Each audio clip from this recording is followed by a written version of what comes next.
Hi hello Telangana రాష్ట్ర ప్రజలందరికీ నమస్తే, గుడ్ మార్నింగ్. ఈరోజు మరి మన సత్యమేవ జయతే తెలుగు దినపత్రిక న్యూస్ పేపర్ తరఫున ఉన్నటువంటి తెలంగాణ రాష్ట్ర ప్రజలకి, తెలుగు రాష్ట్ర ప్రజలకి, భారతదేశ ప్రజలందరికీ కూడా శ్రీ సీతారామ నవమి, శ్రీరామనవమి పండుగ శుభాకాంక్షలు తెలియజేస్తున్నాం. సో ప్రతి ఒక్క భక్తులు, హిందూ బంధువులందరికీ కూడా మరి సుఖ సంతోషాలతో ఉండాలని చెప్పేసి మా సత్యమేవ జయతే తరఫున, దినపత్రిక తరఫున కూడా ఉన్నటువంటి భక్తులందరికీ శుభాకాంక్షలు తెలియజేస్తున్నాం. వార్తా వివరాలకు వెళ్దాం. సో దయచేసి వ్యూవర్స్ అందరూ ఈ యొక్క న్యూస్ ని ప్రమోట్ చేయవలసిందిగా, మీ యొక్క సోషల్ మీడియాస్ లో ఈ యొక్క లింక్ ని షేర్ చేయవలసిందిగా కోరుతాం. వార్తా వివరాల్లోకి వెళ్దాం. ధర్మం నిలబడాలి, సత్యం గెలవాలి, సత్యం మాత్రమే గెలవాలి, జై హింద్ అన్నట్టుగా మంచి ట్యాగ్ లైన్. సో వాస్తవానికి ధర్మం గెలవాలి, సత్యం ఎప్పటికీ గెలవాలి, అన్యాయాన్ని ప్రతి ఒక్కరు ప్రశ్నించాలన్నట్టుగా మనం కోరుకుందాం. సో ఇదే విధంగా చూడొచ్చు, మనకు విలేకరులు కావాలను తెలంగాణ రాష్ట్ర వ్యాప్తంగా సత్యమేవ జయతే తెలుగు దినపత్రికలో బ్యూరో మండలాల రిపోర్టర్లుగా పనిచేయటకు జిల్లాల నియోజకవర్గ స్థాయిలో ఉత్సాహవంతులైన యువకులు కావాలను కొత్త వారికి మరియు అనుభవం ఉన్న వారికి అవకాశం ఇవ్వబడును. సంప్రదించవలసిన ఫోన్ నెంబర్ 9398191920 అన్నట్టుగా. సో ఇంట్రెస్ట్ ఉన్నటువంటి, అవగాహన ఉన్నటువంటి రిపోర్టర్స్ కి అవకాశం ఉంది, రిపోర్టర్స్ గా తెలంగాణ రాష్ట్ర వ్యాప్తంగా మండలాల వారిగా. సో ఇంట్రెస్ట్ ఉన్న వాళ్ళు కాల్ చేసి సంప్రదించవలసిందిగా కోరుతున్నాం. వార్తా వివరాల్లోకి వెళ్దాం.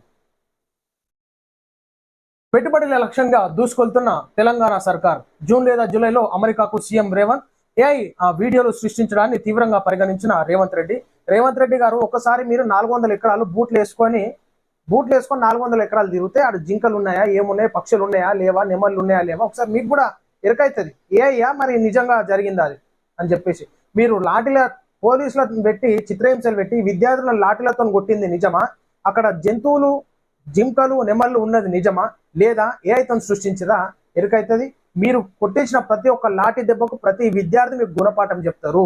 ఈనాడు ముఖ్యమంత్రి సంగతి తర్వాత, మీరు ఇప్పుడు ముఖ్యమంత్రితో తర్వాత వెళ్ళిపోతారు, కానీ ఈనాడు విద్యార్థుల గుండెలో, విద్యార్థుల తల్లిదండ్రుల గుండెల్లో మీరు ఏ పొజిషన్లో ఉన్నారో ఒకసారి తెలుసుకోవాలి.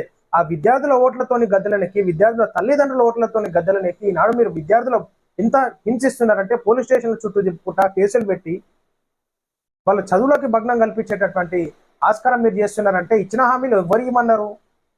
ఇచ్చిన హామీలు నెరవేర్చకపోగా ప్రభుత్వ భూములు అమ్ముకుంటా ఇండస్ట్రీలు పెడతాము, ఐటీ కంపెనీలు పెడతామని ముచ్చట చెప్పుకుంటా ఎవరు ఇవ్వమన్నారు హామీలు? ఎవరు అమ్మంటున్నారు ప్రభుత్వ సొమ్ముని? ఏఐతోని డిజైన్ చేయడం కాదు, అక్కడ పోతే మీ జేసీబీ డ్రైవర్నే చెప్తారు అక్కడ జింకలు ఉన్నాయా. ఈనాడు వేల పక్షుల గూడ్లను మీరు చెదిపేసినారు. ఆ పాపం తప్పకుండా మీకు చుట్టుకుంటుంది ముఖ్యమంత్రి రేవంత్ రెడ్డి గారు.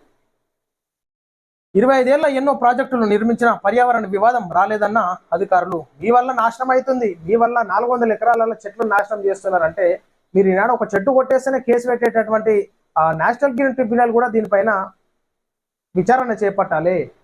ఈనాడు ఒక లంగ్ స్పేస్ గా ఉన్నటువంటి, మంచి ఆక్సిజన్ స్పేస్ గా ఉన్నటువంటి సెంటర్ ని మీరు మొత్తం జేసీబీలు పెట్టి చేస్తున్నట్టు మీకు ఎవరు ఆ పర్మిషన్లు ఇచ్చినారు? ముఖ్యమంత్రి అయితే ముఖ్యమంత్రిగా ప్రజలు నిలబెట్టినారు నిన్నాడు. రాష్ట్రానికి భారీ ఎత్తున పెట్టుబడులు రప్పించడమే లక్ష్యంగా సీఎం రేవంత్ రెడ్డి అడుగులు వేస్తున్నారు. ఈ నేపథ్యంలోనే ముఖ్యమంత్రి జపాన్ టూర్ షెడ్యూల్ ను దాదాపు ఖరారైంది. ఇన్ని వచ్చినా కానీ ప్రజలకు మాత్రం అన్యాయం చేయొద్దు రేవంత్ రెడ్డి గారు, గుర్తు పెట్టుకోరి. పెట్టుబడులు వస్తున్నాయి అంటారు కానీ నిరుద్యోగుల సమస్య మాత్రం అట్లనే ఉంటుంది. మరి పెట్టుబడులు ఎడికెళ్ళి వస్తున్నాయి, ఎట్లా వస్తున్నాయి, అవి ఎటు పోతున్నాయో అర్థమవుతుంది.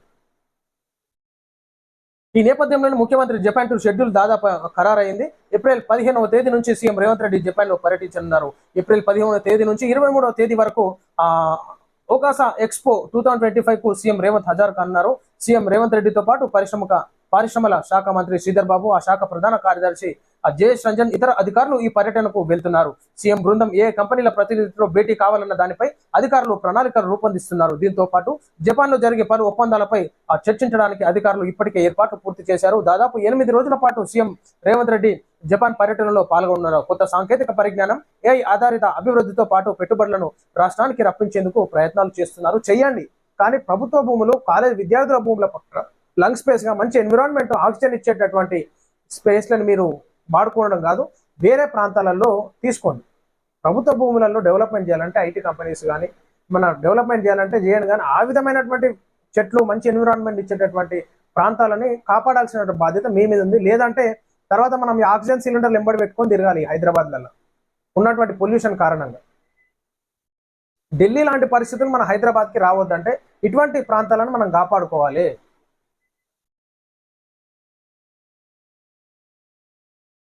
రాములోరి కళ్యాణానికి సర్వం సిద్ధం. నేడు భద్రాద్రిలో సీతారాముల కళ్యాణం, భక్తులకు సకల సౌకర్యాలు. తొలిసారి సీఎం హోదాలో భద్రాద్రి రానున్న రేవంత్ రెడ్డి స్వామివారికి పట్టు వస్త్రాలు, ముత్యాల తలంబ్రాలు సమర్పించనున్న సీఎం.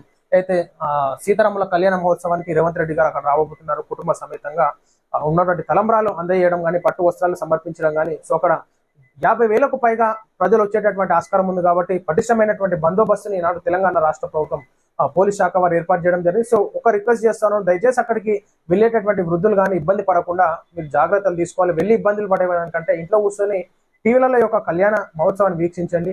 ఆరోగ్యాలను కాపాడుకొని, ఎండల తీవ్రత ఎక్కువ ఉంటుంది అక్కడ కాబట్టి బాడీ డిహైడ్రేషన్ అవ్వరు కానీ, హార్ట్ అటాక్ పేషెంట్స్ కానీ, బీపీ పేషెంట్స్, షుగర్ పేషెంట్స్ అక్కడికి వెళ్తే ఇబ్బందికరమైనటువంటి పరిస్థితులు ఎదుర్కొంటారు లైన్లలో నిలబడలేక. సో జాగ్రత్తగా ఉండాలని చెప్పేసి కోరుతున్నాను. పోలీస్ వాళ్ళకి కూడా అందరు సహకరించాలని చెప్పేసి కోరుతా ఉన్నాను.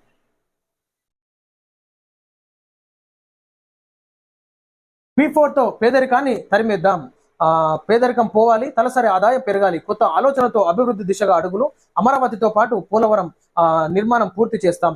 రాష్ట్ర అభివృద్ధి కోసం ఎప్పటికప్పుడు కొత్త ఆలోచనలు చేశామని, సెకండ్ జనరేషన్ సంస్కరణలకు శ్రీకారం చుట్టామని ముఖ్యమంత్రి చంద్రబాబు నాయుడు అన్నారు. ఒకప్పుడు జన్మభూమి కార్యక్రమం చేపడితే అందరూ సహకరించారు. ఇప్పుడు P4 అనే వినూత్న కార్యక్రమంతో ముందుకు వెళ్తున్నామని సీఎం తెలిపారు. ఎన్టీఆర్ జిల్లా నందిగామలోని ముప్పాళ్లలో నేడు జరిగిన డాక్టర్ జగ్జీవన్ రామ్ జయంతి వేడుకల్లో సీఎం చంద్రబాబు పాల్గొని మాట్లాడారు. జగ్జీవన్ రామ్ స్ఫూర్తితో ఎన్డీఏ కూటమి ప్రభుత్వం పనిచేస్తోంది అన్నారు. ఇక 30 ఏళ్ల క్రితమే మహిళల కోసం డ్వాక్రా సంఘాలు ఏర్పాటు చేశామని చంద్రబాబు నాయుడు గారు చెప్పారు. వాస్తవానికి డెవలప్మెంట్ లో మన చంద్రబాబు నాయుడు గారు ప్రతి ఒక్కటి విద్యార్థులను కూర్చొని, ఇండస్ట్రియలిస్ట్ ని కూర్చొని, యువతను కూర్చొని, సో రైతన్నలతో మీటింగ్లు ఏర్పాటు చేసుకోవడంలో చాలా ఆలోచించదగ్గ విషయం ఇది. ఎందుకంటే ఏ విధంగా డెవలప్మెంట్ చేయాలి, సొంత ఆలోచనలు కాదు, ప్రజా అభిప్రాయాలు కూడా తను తీసుకుంటాడు అనమాట. ఎప్పటికప్పుడు గ్రౌండ్ వర్క్ చేస్తూ, రాజకీయంలో గ్రౌండ్ వర్క్ చేస్తూ, ఎక్కడ ఏ జిల్లాలలో ఏం జరుగుతుంది, ఏ మండలాలలో ఏం జరుగుతుంది, ప్రజలకు ఏం కావాలి, ఇచ్చిన హామీలు ఏమున్నాయి, ఎట్లా నెరవేర్చాలి, సో ఇవన్నిటి మీద ఫోకస్ పెడతా ఉంటారు. కాబట్టి మనం చూడొచ్చు, రీసెంట్ గా విద్యార్థులతో కూడా కూర్చొని మీటింగ్ ఏర్పాటు చేసుకొని డెవలప్మెంట్ లో ఏ విధంగా ముందుకెళ్తే బాగుంటుంది అని చెప్పేసి కూడా విద్యార్థులతో చర్చించడం జరిగింది. కాబట్టి ఈనాడు ప్రతి రాష్ట్రాలు డెవలప్మెంట్ కావాలి, భారతదేశం గెలవాలంటే, డెవలప్మెంట్ కావాలంటే ప్రతి రాష్ట్రంలో ఉన్నటువంటి ముఖ్యమంత్రులు ప్రజలతోనే ఉండాలి, ప్రజా సమస్యలు తెలుసుకోవాలి, అభివృద్ధి మీద ఫోకస్ చేయాలి. అందరి వాదనలు వింటాం. పర్యావరణాన్ని కాపాడటానికి కాంగ్రెస్ పోరాటం చేస్తుందని మీరా ముచ్చట చెప్పేది. పర్యావరణాన్ని కాపాడేటోళ్ళు మీరా నాయన? ఉన్నది నాశనం చేయకపోతే చాలు, కానీ మీరు ఏం కాపాడాల్సినటువంటి అవసరం లేదు. ఉన్నటువంటి హెచ్సియుని నిన్నగాక మొన్న అంత జేసీ పెట్టి గులగొట్టి మీరు ఆ పర్యావరణాన్ని రక్షించేది దుర్మార్గమైనటువంటి చర్య ఇది. జుట్లు పట్టుకొని పోతారు లేడీస్, స్టూడెంట్స్, చదువుకునేటువంటి విద్యార్థులు పోరాటం చేసి ఈనాడు స్టే తెచ్చుకున్నారు హైకోర్టు దగ్గర. పర్యావరణాన్ని రక్షించాలని గా సోయి విద్యార్థుల కొంచెం సోయి మీకు లేకపోయే, మీరు పర్యావరణాన్ని రక్షిస్తారు, ఇక నాశనం చేయకపోతే చాలు. పర్యావరణాన్ని కాపాడడానికి కాంగ్రెస్ పోరాటం చేస్తుందని ఇవన్నీ వేస్ట్ మాటలు, ఇవన్నీ ఉత్త మాటలు. భిక్ష వేస్తే సీఎం సీట్లో కూర్చోను. వచ్చే 3 ఏళ్లు కాంగ్రెస్ పార్టీని అధికారంలో కొనసాగుతుంది. ప్రభుత్వాన్ని కూర్చే పిచ్చి పనులు మేము చేయబోం. జనరల్ ఎలక్షన్స్ లో తేల్చుకుంటాం. దేశంలో, రాష్ట్రంలో బీజేపీ పని అయిపోయినట్లే. ఉమ్మడి నల్గొండ జిల్లా పార్టీ ముఖ్య నేతలతో సన్నాహక సమావేశంలో కాక ఒక ముచ్చట చెప్తుంది. దేశంలో, రాష్ట్రంలో బీజేపీ పని అయిపోయినట్లే అని చెప్పి ఒక ముచ్చట చెప్తుంది కేసీఆర్ కాక. కేసీఆర్ కాక నువ్వు ఎంపీ క్యాండిడేట్లను ఎట్లా నిలబెట్టలేదు, బీజేపీకి ఎట్లా సపోర్ట్ చేసినావు ఎరకలేదా? ఎవరి చెవులలో పూలు పెడుతున్నావు కేసీఆర్ కాక నువ్వు? అన్ని వేస్ట్ మాటలు ప్రజలారా, నమ్మకూర్రి. ఇదంతా డ్రామా అన్నమాట. ఇదంతా ఏదున్నా నిజం చెప్పాలి. దేశంలో, రాష్ట్రంలో బీజేపీ పని అయిపోయినట్లే అని చెప్పేసి ఇక్కడ ప్రస్తావన మీరు ముచ్చట చెప్తున్నారంటే ఒకసారి అర్థం చేసుకోవాలి. ప్రజలు ఎవరు పిచ్చోళ్ళు ఏం లేరు. ఇక్కడ మీరు ఎట్లా సహకరించినారు బీజేపీ పార్టీకి? రైల్వే డిఫెన్స్ తర్వాత ఎక్కువ భూమి వక్ఫ్ దగ్గరనే ఉంది పురంధేశ్వరి. వక్ఫ్ బిల్లు త్వరలోనే చట్టంగా మారుతుందని పురంధేశ్వరి కేవలం వక్ఫ్ బోర్డుకు సంబంధించి మాత్రమే సవరణలు చేశారని వెల్లడి. వక్ఫ్ బోర్డులో మహిళలకు ప్రాతినిధ్యం కల్పించారన్న ఏపీ బీజేపీ చీఫ్ పార్లమెంట్ ఉభయ సభల ఆమోదం పొందిన వాస్తవానికి ఈనాడు వక్ఫ్ ఆస్తులు దాని మీద సవరణలు జరగడం చాలా శుభసూచకంగా మనం భావించుకోవచ్చు. ఎందుకంటే వచ్చేటటువంటి జనరేషన్లో ఏ విధమైనటువంటి ఇబ్బందులు ఎదుర్కోవాల్సి వస్తుందో ప్రజలను దాన్ని దృష్టిలో పెట్టుకొని ఈనాడు వక్ఫ్ సవరణ బిల్లుని సక్సెస్ఫుల్ చేసిన నరేంద్ర మోడీ గారికి ఒకసారి మనం కృతజ్ఞతలు తెలుపుకోవాలి. ఈనాడు ఈ భూమి అంతా మాదే అంటే కథం, దానికి ఉన్నటువంటి ఆ వక్ఫ్ బోర్డులో ఉన్నటువంటి పెద్దలు కూడా మొత్తం మైనార్టీకి సంబంధించిన వాళ్ళే. న్యాయం ఏడా ప్రజలకు ఎట్లా జరుగుతుంది?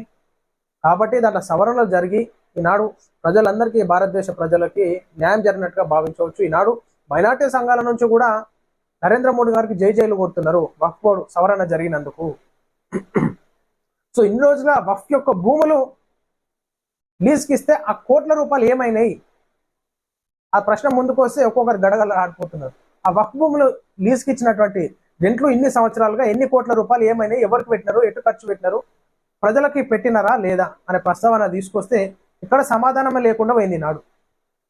సో అన్యాక్రాంతమైనటువంటి వక్ఫ్ డబ్బు సంపదని ఈనాడు మైనార్టీలకి డెవలప్మెంట్కి కృషి చేయాలన్నట్టు నరేంద్ర మోడీ గారు తీసుకొచ్చినారు. గతంలో కూడా ట్రిపుల్ తలాక్ ఏదైతుందో మహిళలు ఎంతో సంతోషించారు. మహిళలు ట్రిపుల్ తలాక్ అనే విషయాన్ని మహిళలు ఎంతో యూజ్ అయింది, వాళ్ళకి వాళ్ళ జీవితాలు కాపాడినటువంటి లీడర్ ఎవరన్నా ఉందంటే నరేంద్ర మోడీ గారే.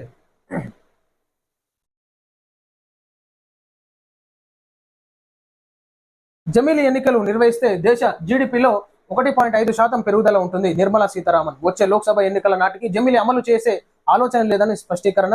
జమిలీ నిర్వహిస్తే లక్షల కోట్ల రూపాయలు ఆదా అవుతాయన్న కేంద్ర మంత్రి సీతారామన్ గారు ముచ్చట చెప్పడం జరిగింది. శ్రీరామనవమి శుభాకాంక్షలు. సీతారాముల అన్యోన్యమైన దాంపత్యం, లక్ష్మణుని నిస్వార్థమైన సహకారం, భరతుని నిష్కలంకమైన ప్రేమ, హనుమంతుని అంచలంచలమైన భక్తి, దశరథ రాముల మధ్య కనిపించే తండ్రి కుమారుల ప్రేమ మనందరికీ ఆదర్శం. ఆ దీప్యమైన బంధాలు మీ జీవితంలోనూ ప్రతిఫలించాలని ఆకాంక్షిస్తూ తెలుగు ప్రజలందరికీ శ్రీరామనవమి శుభాకాంక్షలు. ఇట్లు కె భాస్కర్, సత్యమేవ జయతే, తెలుగు దినపత్రిక editor and managing director, Telangana state. So అన్నగారు మరి ఉన్నటువంటి సత్యమేవ జయతే తెలుగు దినపత్రిక తరఫున ప్రతి ఒక్కరికి శ్రీరామనవమి పండుగ శుభాకాంక్షలు కూడా తెలియజేస్తున్నారు. అందరూ సుఖ సంతోషాలతో ఉండాలని చెప్పేసి కూడా మనం కోరుకుందాం. సో ఇది ప్రజలారా మనం చూస్తున్నాం. ఈ రోజు సత్యమేవ జయతే తెలుగు దినపత్రిక మెయిన్ పేజ్ వార్తా విశేషాలు. తిరిగి మరలా రేపు కలుసుకుందాం. అందరికీ సెలవు. నమస్తే.